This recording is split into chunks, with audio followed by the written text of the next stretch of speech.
गिबियावनो बयखौबो बड' निउस इउटुब चेनेलनि गोदान खौराङाव बरायबाय। नोंथांमोननि थाखाय बे समाव माखासे खौरां लाबोदों। भिडिअखौ जोबजासे नायलांनो दाबाव आरो चेनेलाव गोदानब्ला अन्नानै साबस्क्राइब खालामना बेल आइकनआ अलाव होनानै ला आरो भिडिअखौ लाइक कमेन्ट शेयार खालामनो गुरै खावलायबाय। दानिया फैदो दिनैनि खौराङाव। हिरिम्बाफुरि गोथार बाथौ फैलामाव बर'नि दोरोङारि जामुं फोरबो लोगोसे जामुं बारलायनाय हाबाफारि खुंफुंनो लानायखौ थाग थियारि जानायखौ नुनो मोन्दों। गोसो गुदुं दुलाराय बर' हालामनि सुबुंफ्रा बे बादायलायनायाव बाहागो लानो हागोन।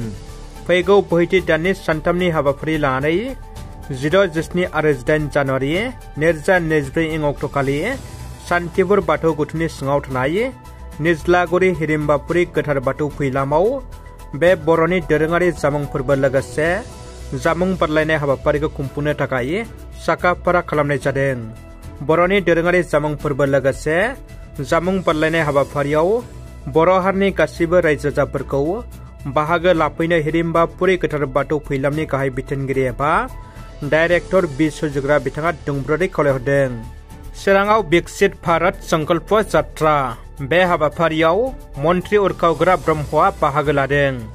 मुलाम्फा मोनग्राफोरजों बिफानारि मावख'गिरिफोरनि सानथौनि सोलाय-सोल' खालामदों। भारत सोरखारनि बिथांखिफोरखौ मोजाङै मावफुंहोनायखौ मोनफुंहोनायनि थांखिजों विकसित भारत संकल्प यात्रानि सांग्रांथि हाबाफारिखौ चिरां जिल्लायाव मावफुंनाय जादों। मिरु सोरखारनि नाजानायाव मावफुंनाय विकसित भारत संकल्प यात्रानि जर'खा सांग्रांथि हाबाफारिखौ चिरां जिल्लानि बर' बाजाराव थानाय VCDC मावखुलि नब्लङाव खुंफुंनाय जादों।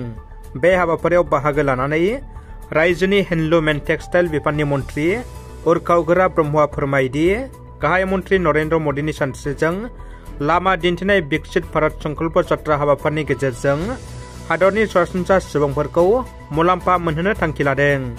हादरनि मुंदांखा क्रिकेटार रिंकु सिंआ IPLआव कौटि रां मोन्दों। हरसेनि गेजेरावनो बिथाङा सासे हाथरखि जानोबो हादोंमोन। थेवब्लाबो बे क्रिकेटारनि बिमा-बिफाया बायनाय गोजाम देरायावसो थायो। रिंकु सिंनि नखरा आलिगड़नि गंसे गोजाम देरायाव थायो। गोबाय देरानि थासारिखौ नायनानै नोंथाङा अनुमान खालामदों जानो हागौ रिंकु सिंनि थाखाय जिउनि जुजिनांनाय सानफोरा बेसेबां गोब्राबमोन। रिंकु सिंनि बिमा-बिफाया बे गोबाय देरायावनो थायो। रिंकु सिंआ दिनै टीम इन्डियानि मख'जाथाव हाथरखि जाबाय। IPLआव गावनि केरियारखौ जागायजेननाय रिंकु सिंआ कलकाता नाइट राइडार्सनि जारिमिनारि देरहासारनायजों 6 बलाव मोनबा 6 बुनानै चिराङाव फैनो हादोंमोन। बिनि उनाव रिंकु सिंखौ भारतारि हानजायाव सायख'नाय जादों। मोनफ्रोमबो सुबिदा थासेयावबो रिंकु सिंनि बिमा-बिफाया दासिमबो गविला गेस एजेन्सिनि गोजाम न'आवनो थागासिनो दङ आरो बिफाया दासिमबो सिलिन्डारफोरखौ साफा खालामनायाव खामानि मावगासिनो दङ। रिंकु सिंनि बिफा कानचान्दआ सिगाङाव न' थांनानै सिलिन्डार होयोमोन आरो दासिमबो सिलिन्डारफोरखौ साफा खालामनायाव खामानि मावगासिनो दङ। न'नि सोमोन्दै रिंकु सिंनि बिफाया बुङो, आं जागायजेननायनिफ्रायनो आलिगड़नि बे गेस गोदामाव थाबोगासिनो दङ। बे न'आव थानानैनो आं आंनि गथ'फोरखौ फोरोंबाय। उदालगुरि जिल्ला एबसुनि 49 थान्दै जख'न्थाया मेहेरगोनाङै जोबलांबाय। उदालगुरि जिल्लानि सिङाव थानाय पानेरि कुसुबिल बारलाम्फा हारिमु आफादनि गेवलां फोथाराव उदालगुरि जिल्ला एबसुनि आफादगिरि कर्नेलियास दैमारि आफाद सामलायनाय गेवलां मेलखौ बेखेवना होयो बर' थुनलाइ आफाद नेहाथारि कामेस्वर बर'आ। बे गेवलां मेलाव गाहाय आलासि महरै बाहागो लायो एबसुनि आफादगिरि दिपेन बर'आ। थांखि जानाय आलासि महरै बिटिआरनि खुंगिरि प्रमद बर'आ बाहागो लायो। सेन्ट एम्ब्रस ओइस एस स्कुलनि फरायसा मिराज बर'आ गोमानानै दङ।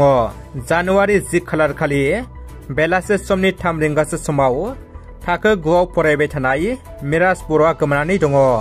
तामुलपुर जिल्लानि सिङाव थानाय गरेस्वर निजपेटना खदापारा गामिनि मुनुज बर' आरो रिचा बर'नि फिसाज्ला मिराज बर'आ थाखो 9आव फरायफुनाय सेन्ट एम्ब्रस ओइस एस स्कुल गरेस्वरनि फरायसा। नखरनि सुबुंफ्रा फोरमायनाय बायदिब्ला मिराज बर'आ हस्टेलाव थायोमोन। मैया बेलासिनि 3 रिंगासो समाव हस्टेलाव गैया एबा बहा थांदों हस्टेलनि वार्डेन आरो फोरोंगिरिफ्राबो जेबो उदिस मोनाखै होननानै फोरमायथिदों। गोमानानै थानाय मिराज बर'खौ सोरबाफोर नुयोब्ला स्क्रिनाव होनाय जानबुं नङाव खोन्थाहरनो नखरनि सोद्रोमाफ्रा खावलायहरदों। आसाम सरकारनि चिफ मिनिस्टार रिलिफ फान्डनि गेजेरजों मुलाम्फागिरिफोरनो रांखान्थि अनसुंथाइनि चेक बिलाइ गथायदों MLA जयन्त बसुमतारिया आसाम सरकारनि चिफ मिनिस्टार रिलिफ फान्डनि बेरामि आरो फरायसाफोरनो 14 नं चिरांदुवार ब्लक कमिटि UPPLA चेक रानदों। बोसोरफ्रोमबो आसाम सरकारा रायजोआव थानाय बेरामि सुबुं आरो गोरिब नखरनि फरायसाफोरनो चिफ मिनिस्टार रिलिफ फान्डनिफ्राय राङारि अनसुंथाइनि चेकखौ गथायबाय थानाय नुनो मोननाय जादों। बेबायदिनो देग्लाय बोसोरावबो गोबां बेरामि सुबुं आरो गोरिब नखरनि फरायसाफोरनो राङारि अनसुंथाइखौ राननाय नुनो मोनो। बिदिनो दिनै 14 नं चिरांदुवार ब्लक कमिटि UPPLAबो ब्लकनि सिङाव थानाय गासै 122 बेरामि सुबुं आरो फरायसाफोरनो राङारि अनसुंथाइनि चेक राननानै होनाय जायो। जायखौ चेक मोनग्रा मुलाम्फागिरिफ्रा आसाम सरकार आरो बिटिआर सरकारनिसिम गोजोननाय फोरमायो आरो साबायखर बावो। बिटिआरआव BJP दोलोआ लासै लासै गोख्रों जाबोगासिनो।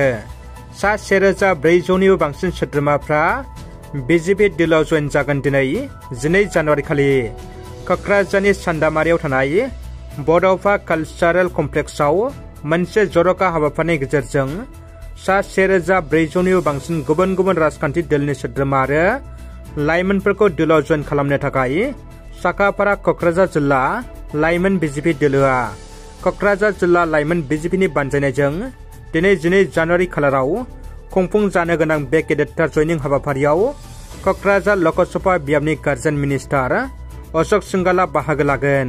आसामनि मेलेमजिबि डक्टर हिरेन गहायनि सायाव गिबि मन्थ्रि डक्टर हिमन्त बिश्व शर्मानि गाग्लोबसार बिबुंथि। गिबि मन्थ्रि डक्टर हिमन्त बिश्व शर्माया बुंदों, डक्टर हिरेन गहाय बायदि नकल सुबुंखौ आं नुवाखै। हिरेन गहाया सासे नकल मानसि। आं आंनि 55 बोसोर जिउआव आं बिथांखौ माब्लाबाबो सोमावसारनाय नुफेराखैमोन। सोमावसारनायनि मुङाव बिथाङा समाजनि हाद्रि सारनायसो होनना गिबि मन्थ्रि बिथाङा बुंदों। रायजोआव खा बेरेखा सोमावसारनाया जागायफिनगोन। आसामनि सुबुंफ्रा खानि हेंथायै सोमावसारनायाव राजा लामायाव ओंखारबोगोन। साननै सिगां मुंदांखा मेलेमजिबि हिरेन गहाया बेबायदि बिबुंथि होदोंमोन। हिरेन गहायनि बे बिबुंथिनि उनाव हिरेन गहायनि हेंथायै रायजोनि गिबि मन्थ्रि डक्टर हिमन्त बिश्व शर्मा बिथाङा गोख्रों बेरेखा बिबुंसार होदों। हिरेन गहाया सासे नकल मानसि। आं आंनि 55 बोसोर जिउआव आं बिथांखौ माब्लाबाबो सोमावसारनायाव नुफेराखैमोन। सोमावसारनायनि मुङाव बियो समाजाव मोनसे हाद्रि गोनां गाबल'।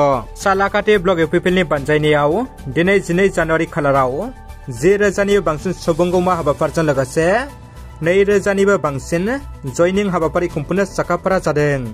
मिरु UPPLनि बिथोन बायदियै सालाकाटि ब्लक UPPLनि बानजायनायाव सालाकाटि बाजार साखाथियाव थानाय ईदगाह फोथाराव सुबुंगौमा हाबाफारिजों लोगोसे जयनिं हाबाफारि खुंफुंनो थाखाय साखाफारा जादों।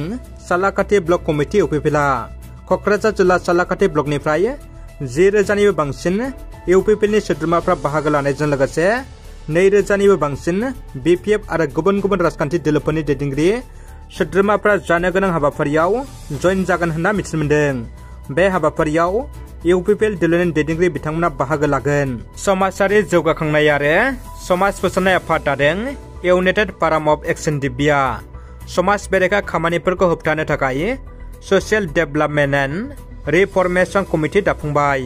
उदालगुरि जिल्लानि सिङाव थानाय खायजियामाटि ओनसोलाव इउनाइटेड फाराम अफ एक्सन दिब्या समाज बेरेखा खामानिफोरखौ होबथानानै समाजखौ फोसाबनो थाखाय गासै गं 19 गामिनि रायजोफोरखौ लानानै social development and reformation committee दाफुंनानै होनाय जाबाय।